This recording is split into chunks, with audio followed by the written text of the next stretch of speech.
Je suis la sœur Yolande depuis le Caire. Je veux rendre grâce à Dieu ce matin pour les témoignages et tout ce que j'ai entendu. Vraiment, que le Seigneur soit glorifié. Amen. Je veux témoigner pour la gloire de Dieu parce que la servante de Dieu me dit souvent, la prophétesse Evelyne, que lorsque on vient dans la présence de Dieu, il ne faut pas être distrait. Parce que n'importe quoi peut nous distraire.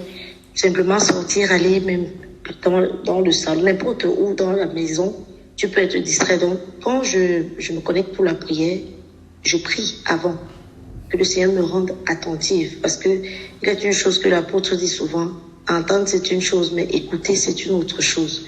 Donc, je me recommande au Seigneur pour que je sois attentive. Et alors, et puis, quand je me connecte à la prière, moi, je m'attends simplement au Seigneur.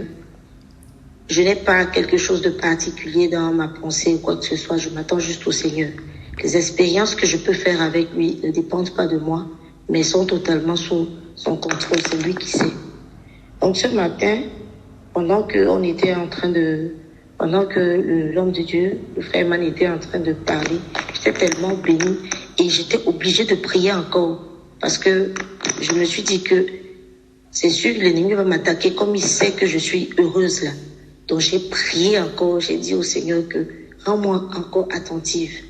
À ce moment-là, il était en train de dire que il voulait prier et il a dit que quand tu pries, crois que tu l'as déjà reçu, tu vas le voir s'accomplir.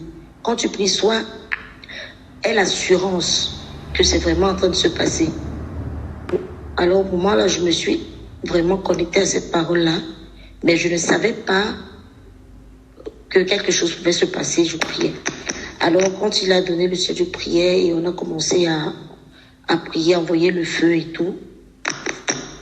Moi, j'ai commencé aussi à prier par rapport aux pensées, donc j'envoyais le feu dans mes pensées, et tout ce qui n'est pas de Dieu, tout ça. Pendant que je faisais ça, moi, c'est d'une façon naturelle que je faisais ça. C'est-à-dire, j'ai juste été inspirée d'envoyer le feu comme ça dans mes pensées. Et j'ai eu une violente migraine, très forte, très très forte, au point que je voulais arrêter de prier. Et puis, je me suis dit, mais si je suis en train d'envoyer le feu dans mes pensées et que j'ai aussi mal à la tête, j'ai continué à envoyer le feu dans mes pensées. Et c'est comme ça que la migraine est passée. Elle était violente, mais elle est passée. La douleur s'est arrêtée instantanément. Donc, je veux rendre grâce à Dieu pour la véracité de sa parole. Je veux rendre grâce à Dieu pour le Saint-Esprit qui a beaucoup utilisé le frère ce matin. Je le bénis véritablement. Alléluia. Alléluia. Je veux encore rendre gloire au Seigneur parce que cette dernière semaine-ci, avec le Seigneur, je ne sais pas, ça me donne le sourire seulement. Parce que je me suis rapprochée de la prophétesse et je lui ai fait part d'une situation. Avant, quand je conduisais la prière ici, il y avait beaucoup de gens qui se connectaient. Mais à un moment, même quand c'est pas moi qui conduis et qu'on me demande soit de clôturer, soit de faire quelque chose, je ne comprends pas, ma bouche glisse seule. Je commence à parler, le royaume de Dieu, le dessein de Dieu, je ne sais pas ce qui se passe. Et depuis ce moment-là, les gens ne se connectent pas. J'ai constaté que les gens étaient en train de... Parfois, ils sont connectés, ils se déconnectent. Et la dernière expérience, toujours comme ça, je suis restée en ligne avec une seule personne. Mais ce jour-là particulièrement, je me demandais, mais c'est pas grave si les gens se déconnectent et tout. Et il y avait une sœur, elle est restée et on a terminé ensemble et tout ça. Alors, j'ai rapporté ça à la prophétesse. Elle m'a dit, c'est normal. Donc, que ce soit pas une inquiétude pour moi, c'est normal. La parole de vérité, soit tu restes, tu assumes, soit tu te déconnectes. Ça, c'était une chose, ça m'a rassurée parce que je me disais, les gens étaient nombreux avant, mais maintenant, quand on passait seulement le temps à prier pour un faible résultat, les gens étaient connectés. Mais quand c'est la parole de Dieu, les gens se déconnectent. J'ai rendu gloire au Seigneur. Mais ces derniers temps, j'ai constaté aussi que les gens sont en train de partir. Que ce soit dans la famille spirituelle, que ce soit autour de moi, je n'ai plus d'amis, je suis complètement seule. Je peux dire comme ça, depuis que je suis revenue à la mission à Casse, surtout à partir de ce moment-là, je suis seule, très très seule. Et tout, et je ne comprenais pas. Alors, avant-hier, j'ai parlé de ça avec l'apôtre, c'est lui qui m'a expliqué. Et j'ai compris que le peuple meurt quand il n'a pas la connaissance. Cette parole-là, c'est vrai. Parce que je m'inquiétais du fait que, mais pourquoi tout le monde, c'est déjà le désert autour de moi. Et l'apôtre m'a expliqué que c'est un processus d'émondement. Et c'est très normal. Et ça m'a rendu vraiment, ça m'a donné la paix. J'étais vraiment très contente. Parce que c'est vrai que c'est ce sentiment que j'ai. J'ai pas trop envie que trop de bruit autour de moi. J'ai vraiment envie de me concentrer. Et c'est ce que le Seigneur fait tout seul. Même dans le milieu chrétien, le Seigneur s'arrange à ce que les connexions, je prie avec beaucoup de gens, que tout ça s'arrête. Donc, je veux véritablement bénir le Seigneur. La parole de Dieu est tellement claire. Quand tu commences à t'aligner, elle se manifeste d'une façon claire, sans tarder. Donc, je veux élever le nom du Seigneur pour tout ce qu'il fait dans ma vie. Alléluia. Amen. Alléluia. La foule aime la main de Dieu, les miracles, les signes, les prodiges. La foule. Mais les disciples aiment la parole de Dieu. Alléluia. Amen. Quand tu commences à être disciple, tu vas perdre la foule. Alléluia. Amen. Malheureusement, Dieu ne se fie pas à ceux qui croient à lui sur la base du miracle seulement qui n'a pas été précédé de la parole. Parce qu'il n'y a pas d'effectivité du commencement avec Dieu sans la parole. Et nous pouvons voir cette confirmation dans Jean chapitre 2, versets 23 à 25.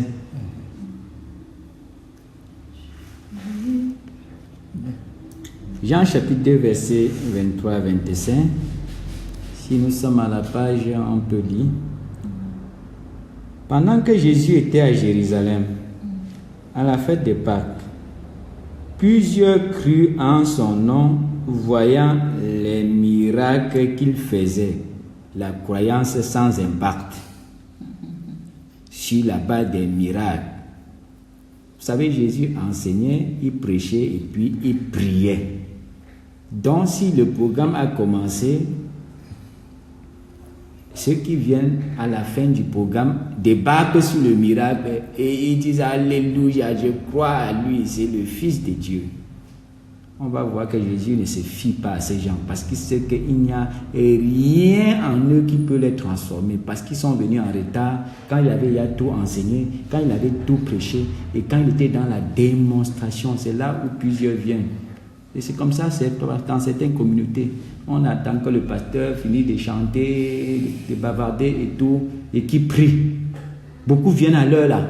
Au début là, tout ce qu'on fait là, on exhorte, on enseigne, il dort. Maintenant quand on dit on va prier, tu vois comment il retrousse les manches et il met son short. Ces gens là, tu peux avoir les miracles. Tu peux avoir tout ça, mais Dieu ne se fie pas à toi. Voyons ce qui va se passer. Que plusieurs crurent en son nom, voyant les miracles qu'il faisait.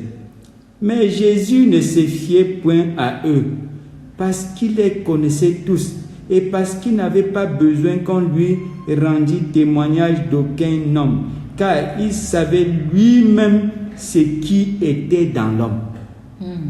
Il sait que si tu crois à lui sur la base du miracle, étant donné que c'est sa parole qui cause des changements, la transformation, la lumière en soi, il sait que la croyance là, c'est sans impact sur ton âme, sur ton esprit, ça n'a pas de valeur spirituelle. Alléluia. Amen. C'est pour ça qu'on voit dans Matthieu chapitre 4, on verra que Jésus avait une certaine manière d'opérer. Regardons comment la pédagogie de Jésus. Alléluia. Comment il procédait. dès le commencement. Dans Matthieu 4, verset 23, il est écrit: Jésus parcourait toute la Galilée, enseignant dans les synagogues, prêchant la bonne nouvelle du royaume de Dieu et guérissant toute maladie et toute infirmité. On voit que la démonstration, ça à la fin, précédée de l'enseignement pour exposer les desseins et le plan de Dieu. Et puis, il prêche le royaume qui est l'élément central de son message. Ensuite, il démontre. Ceux-ci étaient venus à la fin, à l'heure de la démonstration. Et ils ont cru. Jésus a dit que non, il n'y a rien en eux. Ils ne croient qu'au nom. Mais la substance qui fait la force du nom, qui est l'enseignement, qui est la prédication, ils n'ont rien. Jésus ne se fie pas à ces genres de chrétiens. Donc, comme notre sœur a commencé comme il doit se faire et a adopté la parole comme le commencement des réunions, les gens ont dit que non, pardon. Le jour que tu vas prier seulement, fais-nous savoir. La parole là, la prédication, l'enseignement là, non. Il y a des gens qui ne veulent pas les transformations, ils veulent les bénédictions de Dieu. Et quand les générosités tombent, ils pensent que Dieu est avec eux. Il est généreux, il fait pleuvoir sur les méchants, sur les bons, sur les justes et sur les injustes. Leur vie chrétienne est basée sur la générosité. Ils n'ont rien eu de spécifique, quelque chose de spécial de Dieu vient de l'enseignement et la prédication. Dans sa générosité, il donne même les pains qui tombent de la table des enfants aux petits chiens, les Cananéens. Beaucoup se contentent de ça comme leur résultat avec Dieu. Les chiens qui tombent de la table des enfants quand ils se sont rassasiés, ça se disperse là et généreusement ils ramassent et ils disent que Jésus m'a exaucé. Ça ne doit pas être ça. Avec ça, tu n'as rien comme avenir avec Dieu si tu ne vis que des miracles dans des catégories générosité. Alléluia. Amen. Quelqu'un d'autre a-t-il un